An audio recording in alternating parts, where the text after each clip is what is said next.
இங்கே கொடுக்கக்கூடிய தகவல் எல்லாமே பார்த்தீங்கன்னா எஜுகேஷனல் பர்பஸ் மட்டுமே. வீடியோக்குள்ளே போகிறதுக்கு முன்னாடி டிஸ்க்ளைமர் ரீட் பண்ணிக்கோங்க. Good morning all silver and gold members. So இன்றைக்கான நிஃப்டியோட ப்ராபபிலிட்டிஸ் பார்த்துடலாம். ஸோ நேற்று ஏன் இவ்வளோ பெரிய மொமெண்டம் போச்சு அப்படிங்கிறது உங்களுக்கு தெரிஞ்சிருக்கும். எப்படி இப்படி தெரிஞ்சிருக்கும் அப்படின்னா 25,400 ஸ்னைப்பர் பேண்டிச்சு பார்த்தீங்கன்னா உங்களுக்கு தெரிஞ்சிருக்கும் இல்லைங்களா? ஏன் மார்க்கெட் வந்து மேலே போச்சு அப்படிங்கிறதுக்கான ரீசன் தெரிஞ்சிருக்கும். ஸோ தெரியாதவங்க இன்னைக்கு ஈவினிங் போஸ்ட் மார்க்கெட்டில் பற்றி நம்ம டிஸ்கஸ் பண்ணலாம். ஓகேங்களா? ஸோ இன்னொன்று வந்து பார்த்தீங்கன்னா நிறையா பேர் கேட்குறீங்க, சில்வர் அண்ட் கோல்டு மெம்பர்ஸுக்கு வந்து டெலகிராம் குரூப் இருக்கா அப்படிங்க கேட்டிங்கன்னா கண்டிப்பாக கிடையாது. சில்வர் அண்ட் கோல்டு மெம்பர்ஸ் எதுக்காக அப்படின்னா தமிழ் ஸ்டாக் சேனல் வந்து நான் சப்போர்ட் பண்ணுறேன், ஒரு ட்ரஸ்டட் சேனலப்பா அப்படிங்கிறதுக்காக நீங்கள் வந்து ஒரு மெம்பர் ஆட் ஆகுறீங்க. ஸோ நாம் என்ன பண்ணுறோம் அப்படின்னா டெய்லி ப்ரீசார்ட் அனலிசிஸ், நான் மார்க்கெட்டை எப்படி பார்க்குறேன், மார்க்கெட் ஓப்பன் ஆகிறதுக்கு முன்னாடி இன்றைக்கி நான் எதை மாதிரி ட்ரேட் பிளான் பண்ணுறேன் அப்படிங்கிறத நீங்கள் எல்லாரும் தெரிஞ்சுக்கணும் அப்படிங்கிறதுக்காக தான் இந்த ஒரு ப்ரீசார்ட் அனலிசிஸ் அப்படிங்கிறது சில்வர் மெம்பர்ஸுக்கும் கோல்டு மெம்பர்ஸுக்கும் அவைலபிளாக இருக்குது. கோல்டு மெம்பர்ஸ் வந்து பார்த்திங்கன்னா பழைய வீடியோ, அதாவது ஒரு வருஷத்துக்கு முன்னாடிலாம் பார்த்தீங்கன்னா டெக்னிக்கல் வீடியோஸ் நிறையா கொடுத்துருப்போம் கோல்டு மெம்பர்ஸுக்கு. அதை போய் நீங்கள் என்ன பண்ணிக்கலாம், லேர்ன் பண்ணிக்கலாம். ஓகேங்களா? பிளேலிஸ்ட் வந்து யூடியூப்லேயே கொடுத்துருக்கோம். ஓகே. ஸோ இப்போ இன்றைக்கான மார்க்கெட் கண்டிஷன் அப்படின்னு பார்த்தீங்கன்னா நமக்கான ட்ரெண்டு கண்டிப்பாக பார்த்தீங்கன்னா ஒரு பேரிஸ் இருந்தது. இந்த பேரிஸில் ஃபஸ்ட் டைம் ஒரு ஹை பிரேக் அவுட் பண்ணியிருந்தானா, கரெக்டுங்களா? First time new high break அவுட்டா நம்ம நேற்று என்ன சொல்லியிருந்தோம், அதாவது ப்ரீவியஸ்லேயே வந்து 25,650 வரைக்கும் போகிறதுக்கான வாய்ப்பு இருக்குது அப்படிங்கிறத சொல்லியிருந்தோமா அந்த மண்டே ப்ரீசார்ட் அனலைசிஸில், கரெக்டுங்களா? இப்போது அது போக முடியாமல் மார்க்கெட் கீழே வராங்க. அப்புறம் என்ன பண்ணுறேன், first time high break out ஆனதுனால லோ டு ஹை ஃபிபனாச்சி போட்டு பார்க்குறேன். அப்போ அதில் வந்து எனக்கு எங்கே மார்க்கெட் டேப் ஆயிருக்கு அப்படின்னு கேட்டிங்கன்னா 0.5 0.6 ரேஷியோ ரிவர்சல். Simple logic. அப்போ எங்கே ப்ரோ டார்கெட்டு போவோம், ரொம்ப சிம்பிள் ப்ரோ, இந்த ஹை டு லோ ஃபிபனாச்சி எடுத்து போட்டுருங்க ப்ரோ.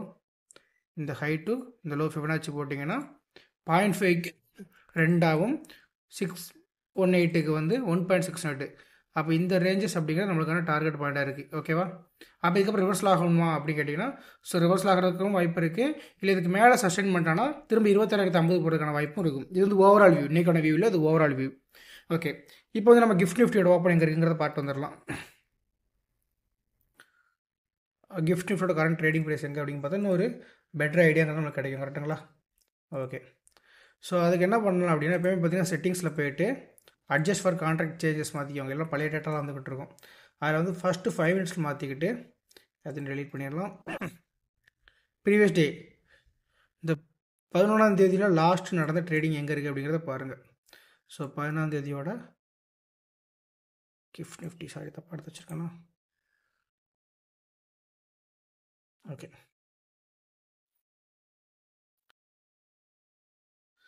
கிட்டத்தட்ட பார்த்தீங்கன்னா 11ஆம் தேதி லாஸ்ட் ட்ரேடிங் அப்படிங்கிறது நம்மளுக்கு எஸ் இந்த பிளேசஸில் இருக்குது. ஓகேவா?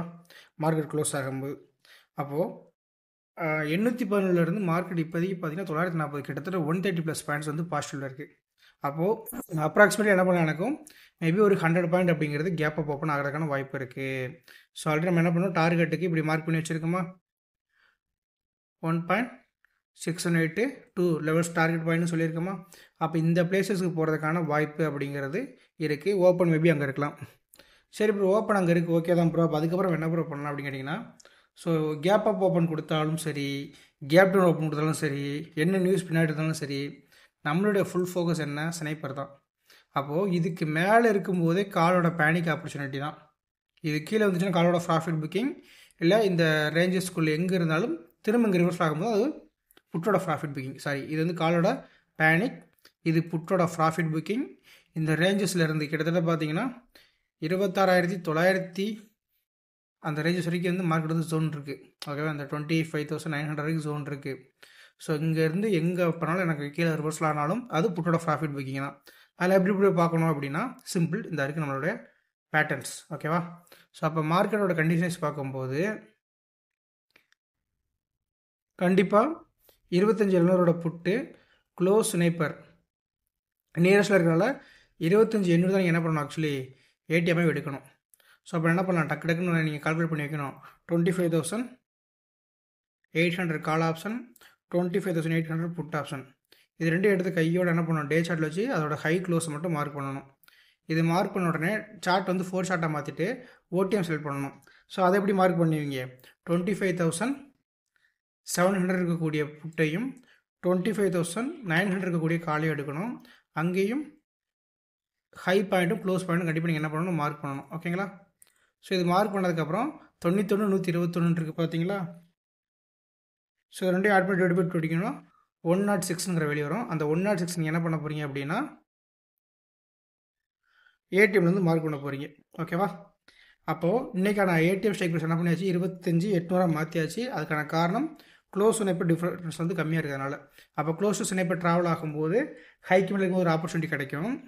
ஸ்னைப்பர் பிரேக் டவுன் இருக்கும்போது 166 169ங்கிற ஸ்கொயர் நம்பருக்கு அப்பர் சைடு போனால் தான் ஃபர்தராக கால் ஆப்ஷனோட ப்ரீமியம் மூவ் ஆகிறதுக்கான வாய்ப்பு இருக்கும். இதுதான் லாஜிக். ஓகேங்களா? அது போக நீங்கள் என்ன பண்ணலாம், எவ்ரி ஹை பாயிண்ட்டை மார்க் பண்ணி வச்சுக்கலாம் ஃபார் அட்வான்ஸ் டார்கெட். ஓகேங்களா? Thank you. Good evening all. Okay, கண்டிப்பாக எல்லாருமே ப்ரீ சார்ட் அனாலிசிஸ் பார்த்து வந்துருப்பீங்க. இந்த ப்ரீ சார்ட் அனாலிசிஸ் நம்ம டெக்னிக்கலாக சில விஷயங்கள்லாம் சொல்லியிருப்போம் பார்த்தீங்களா. அதாவது 25,900 அரௌண்ட் இல்லையா, இந்த இடத்துக்கு இன்னைக்கு போகும் அப்படிங்கிறத நம்ம வந்து காலைல ப்ரீ சார்ட் அனாலிசிஸ் சொல்லியிருந்தோம். அது நடந்திருக்கா இல்லையா அப்படின்னு கேட்டிங்கன்னா எஸ் நடந்திருக்கு இல்லைங்களா. ஸோ அப்போது இந்த ஹைட் லோ ஃபிபனாச்சி போடும்போது நம்ம சொன்னது என்ன, சாரி, இந்த அரௌண்டில் வந்து மார்க்கெட் ஓப்பன் ஆக போகுது as per gift Nifty. Also நம்மளோட டார்கெட் இங்கே தான் இருக்குங்கிறத சொல்லியிருந்தோம். இதுக்கு மேலே இருந்துச்சுன்னா 25,900 போகும் அப்படிங்கிறத சொல்லியாச்சு. கரெக்டாக? அப்போ அது நடந்திருக்கா இல்லையா ப்ரோ அப்படின்னு எஸ் நடந்திருக்கு. கரெக்டுங்களா? ஸோ 25,900ங்கிறது மார்க்கெட்டிங்கே ரீச் ஆகிட்டான். இது வந்து பிளான் டவுனா அப்படிங்கிறீங்க எஸ் கண்டிப்பாக. அப்போ அடுத்த டார்கெட் 26,050 இருக்குது. அப்போ இந்த 29,050 மார்க்கெட் போகணும் அப்படின்னா டெக்னிக்கலி எஸ் போகணும் தான். ஆனால் அதுக்கு நாளைக்கு தேர்ஸ்டே மார்க்கெட்டில் இருக்கக்கூடிய இன்ட்ராடே செல்ஸ் வந்து ஒத்துழைக்கணும். ஓகேங்களா? ஏன்னா நிறையா பேர் வந்து நம்மளுக்கு டார்கெட் கொடுப்பாங்க. நம்ம ஒரு கமெண்ட்ஸ் கூட கொடுத்துருந்தோம். ஸோ போன டியூஸ்டே எக்ஸ்பெரிக்கு வந்து பார்த்தீங்கன்னா ஸோ சம்மர் குரூப்பில் வந்து இந்த இடத்துல டார்கெட் சொல்லியிருந்தாங்க. ஓகேங்களா? அப்படின்னு சொல்லிட்டு ஒருத்தர் பெரிய லாஸ் பண்ணியிருந்தாங்க மாதிரி பேசியிருந்தோம்ல. இப்போது இங்கே வந்து நம்மளுக்கு சாரி மார்க்கெட் போகும் அப்படிங்கிறது அவங்களோட வியூவாக இருக்குது. ஆனால் மார்க்கெட் என்ன பண்ணா அப்படின்னா சொன்னதுக்கப்புறம் கிட்டத்தட்ட ஒரு 350 பாயிண்ட் கீழே வந்துட்டு இப்போ போய் டார்கெட் அடிச்சிருக்கு. ஸோ இதான் பார்த்தீங்கன்னா இன்ஸ்டாகிராமில் ரீல்ஸ் பார்த்துருப்பீங்க. என்னோட ஃப்ரெண்டு வந்து இந்த இடத்துல என்ட்ரி இவ்வளோ தூரம் டார்கெட் போகும் சொல்லியிருப்பான். ஆனால் மார்க்கெட் இவ்வளோ தூரம் கீழே போயிட்டு இங்கே டார்கெட் போயிட்ட பிறகு பார்த்தியா என் டார்கெட் போயிருச்சு அப்படின்னு சொல்லுவான் அப்படிங்கிற மாதிரி சொல்லுவாங்க. இன்ஸ்டாகிராம் ஒரு காமெடி ரீல். ஸோ அதை மாதிரி நிறையா காமெடி ரீல்ஸ் நடந்துக்கிட்டு இருக்கு ரியல் லைஃப்பில். பட் ஒரு டார்கெட் நீங்கள் ஃபிக்ஸ் பண்ணிட்டீங்க அப்படின்னா நீங்கள் சொல்கிறது நடக்கணும், அப்படிலாம் சொல்லக்கூடாது. இன்றைக்கி நம்ம என்ன சொல்லியிருந்தோம், இந்த ரேஞ்சஸ்க்கு வந்து காலோட பேனிக் ஆப்பர்ச்சுனிட்டி, அதே போல் இந்த லெவல்ஸ்க்கு மேலே இருந்துச்சுன்னா கண்டிப்பாக மார்க்கெட் இந்த இடத்துக்கு போகும் சொல்லணுமா, நடந்திருக்கா? இப்படி தான் இருக்கணும் மார்க்கெட்டோட சினாரியோ. இது ப்ரிடிக்ஷன்லாம் ஒன்றும் பெரிய இதெல்லாம் கிடையாதுங்க, ஜஸ்ட் மார்க்கெட்டோட ஃப்ளோ தான். அப்போ வரக்கூடிய ட்ரேடிங் ஆப்பர்ச்சுனிட்டி எப்படி ஃபோக்கஸ் பண்ண சொன்னோம், ரொம்ப சிம்பிளான ஒரு விஷயம் சொல்லியிருந்தோமா. இன்னைக்கு 25,800 எடுக்க சொல்லியிருந்தோம். ஏன் ப்ரோ 700 கிட்ட மார்க்கெட் க்ளோஸ், ஏன் 800 எடுக்க சொன்னீங்க அப்படின்னா புட்டோட ஆப்ஷன் பார்க்கும்போது க்ளோஸுக்கும் ஸ்னைப்பருக்கும் டிஸ்டன்ஸ் வந்து மினிமம் 30 பாயிண்ட்ஸ் இருக்கணும். அதுக்கு கம்மியாக இருக்கும்போது கண்டிப்பாக நம்ம யார் ஒருத்தன் க்ளோஸ் ஸ்னைப்பர் நியர் இருக்கானோ புட் ஆப்ஷன்னா புட்டுக்கு ஒரு 100 பாயிண்ட் இந்த பண்ணி போயிடுவோம். ஓகேங்களா? அப்போ 25,700 இருக்கும்போது 25,800 அப்படின்னு சொல்லிட்டு கால் புட் ரெண்டுமே நம்ம ஸ்ட்ரைக் ப்ரைஸ் சேஞ்ச் பண்ணுவோம். ஓகேவா?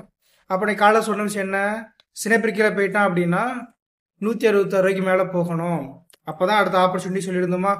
ஆனால் இவன் ஸ்னைப்பர் பிலோ போயும் என்ன பண்ணல, மார்க்கெட்டு இந்த இடத்துல உங்களுக்கு 169க்கு மேலே போகலை காலையில். Correct bro. இங்கே போகலைன்னா அப்போ இங்கிருந்து ரிவர்ஸில் ஆகணும்ல. அதான் ப்ரோ இந்த 2000 கேண்டில் பார்த்தீங்கன்னா 20 பாயிண்ட் உங்களுக்கு கொடுத்துருக்கு.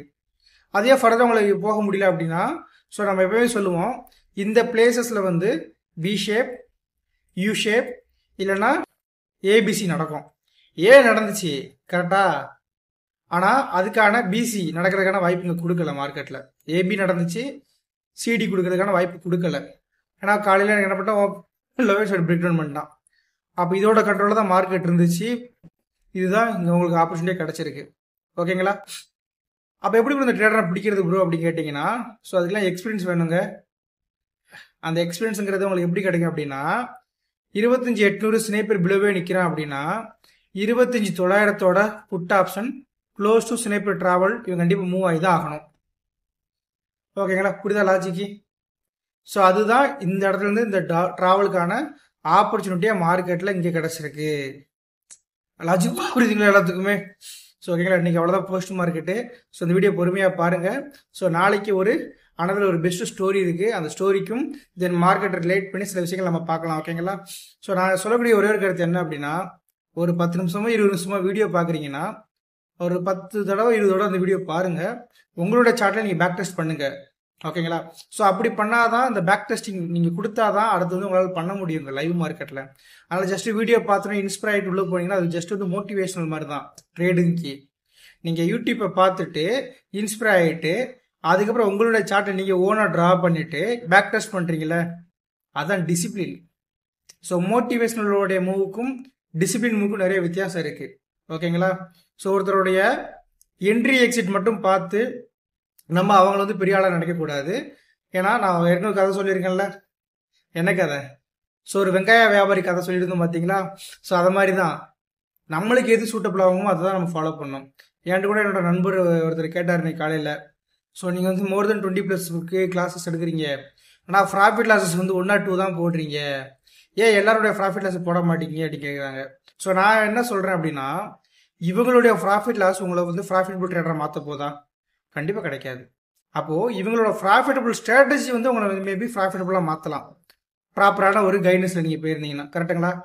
அவங்களுக்கு நான் சொல்ல வேண்டியது கருத்து இது ஒன்று தான், வேறு ஒன்றுமே கிடையாது. அதனால் இந்த ப்ராஃபிட் லாஸ் அப்படிங்கிறது டெய்லி நம்ம இப்படி போடலாம். நேற்று கூட நம்மளோட ஸ்டூடெண்ட்ஸ் வந்து பார்த்தீங்கன்னா ஒரு 14 கேபிட்டல் யூஸ் பண்ணி 9,000 ஒரே ஒரு ட்ரேட் தான் நச்சுன்னு முடிச்சிட்டாங்களா மார்க்கெட்டே. இப்படி பண்ணக்கூடிய ஆட்கள் மட்டும் இருக்க தான் செய்கிறாங்க. அதுக்காக டெய்லி எல்லாரோட ப்ராஃபிட் லாஸையும் போட்டு அதை மார்க்கெட்டிங் பண்ணி உங்களை கிளாஸ்க்கு நான் தூண்டுறது என்னோட வேலை அது கிடையாது. யூடியூப்பில் எந்த அளவுக்கு ஃப்ரீ ஆஃப் நாலேஜாக கொடுக்க முடியுமோ அந்த அளவுக்கு கொடுக்குறேன். சைக்காலஜிக்கல் வேர்ட்ஸும் சொல்கிறேன். அதை வந்து ப்ராப்பராக ஃபாலோ பண்ணிங்கன்னா போதுமானது. அவ்வளோதான். நீங்கள் இதை வச்சு கிளாஸ் வரங்கிற மோட்டிவ் எனக்கு கிடையவே கிடையாது. கிளாஸ் வரவும் வேண்டாம். நீங்கள் ஒரு 3 மாதம் இதை ப்ராப்பராக அனலைஸ் பண்ணி பேக் டெஸ்ட் பண்ணாலே போதுமானது. அதுமாரி உங்களுக்கு கிளாஸ் வேணும் அப்படின்னா அதுக்கப்புறம் நீங்கள் என்னை கான்டாக்ட் பண்ணலாம். இருந்தாலும் நான் சில கொஸ்டின்லாம் கேட்டு நம்ம வந்து கிளாஸஸ் வந்து ரன் பண்ண போகிறோம். ஓகேங்களா? அதனால் ப்ராஃபிட் லாஸஸை நான் போடுறது, என்னோட என்ட்ரிஸை போடுறது எல்லாமே ஜஸ்ட் இந்த லெவல்ஸில் நான் எப்படி என்ட்ரி எடுத்துருங்கிற ஷோ பண்ணுறதுக்காக தவிர நீங்கள் வந்து டெம்ப் ஆகணும் என்ட்ரி எடுக்கணுங்கிறதுக்கு கண்டிஷன் கிடையாது. ஓகேங்களா? ஏன்னா நீங்கள் மோட்டிவேஷனல் ட்ரேடராக இருக்கக்கூடாதுங்க, டிசிப்ளின் ட்ரேடராக இருக்கணும். மோட்டிவேஷனல் ட்ரேடர் ஒரு படத்தை பார்த்துனே இன்ஸ்பைர் ஆகிட்டு போகும் பார்த்தீங்கன்னா அது வந்து மோட்டிவேஷனல். அதே விஷயத்தை நம்ம என்னைக்கு செய்ய இறங்குறோமோ அதுதான் டிசிப்ளின். அதனால் டிசிப்ளின் ட்ரேடர் ஆகிறதுக்கு எல்லாரும் முயற்சி பண்ணுங்கள். ஸோ வாழ்த்துக்கள். தேங்க்யூ.